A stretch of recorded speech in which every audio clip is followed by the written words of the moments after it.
Welcome back आणि नमस्कार सर्वांना. पुन्हा एकदा स्वागत आहे. हं. आजच्या व्हिडिओमध्ये आपण शिकणार आहोत की आपण जर्मन भाषेमध्ये एखाद्याशी कॉन्व्हर्सेशन स्टार्ट करत आहे. तर सुरुवात कशी करायची?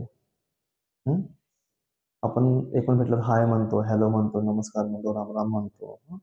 बऱ्याच प्रकारे आपण सुरुवात करतो आपल्या बोलण्याची. तर जर्मन भाषेमध्ये तेच कॉन्व्हर्सेशन कसं स्टार्ट करायचं ते बघूया. हं.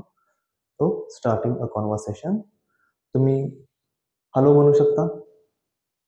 हेलो नाही, हॅलो. किंवा हाय किंवा हे किंवा ग्रीव्स गोट किंवा सेल्फूस. तर या प्रकारे ही हाय किंवा हॅलो म्हणायची पद्धती आहेत. हॅलो, हाय, हे, ग्रीव्स गोट अँड सेल्फूस. मग कोण तुम्हाला भेटला जर्मन तुम्ही बोलताय तर हॅलो, हाय, हे, ग्रीव्स गोट, सेल्फूस. तर ग्रीव्स गोट आणि सेल्फूस हा मोस्टली ऑस्ट्रियामध्ये यूज होतो. कारण जर्मन भाषा ही ऑस्ट्रिया, स्वित्झर्लंड, जर्मनी या तिन्ही देशामध्ये बोलली जाते. आणि ग्रीव्स गोट हा साऊथ जर्मनीतील लोक बोलताना हॅलो म्हणताना वापरतात.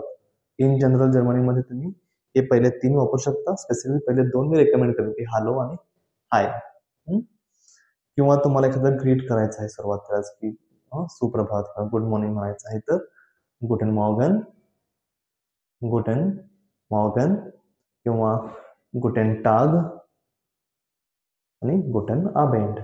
जर तुम्ही सकाळी भेटत आहात एखाद्याला तर गुटेन मॉर्गन, सकाळनंतर संध्याकाळ पण भेटत आहात तर गुटेन टाग आणि संध्याकाळी भेटत आहात तर गुटेन आबेंड. जर्मनीमध्ये गुड आफ्टरनून हे ग्रीटिंग नाही केलं जात. ओके. तर कशा प्रकारचे दिवस डिवाइड आहेत, पहाट म्हणजे काय, सकाळ म्हणजे काय, दुपार, मध्याह्न, हे सगळं आपण पुढच्या व्हिडिओत बघूया.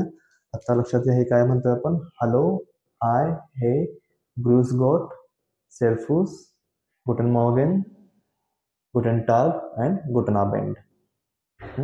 तर हे होते काही शब्द जे आपण वापरतो कॉन्व्हर्सेशन सुरुवात करण्यासाठी. पुन्हा भेटूया पुढच्या व्हिडिओमध्ये.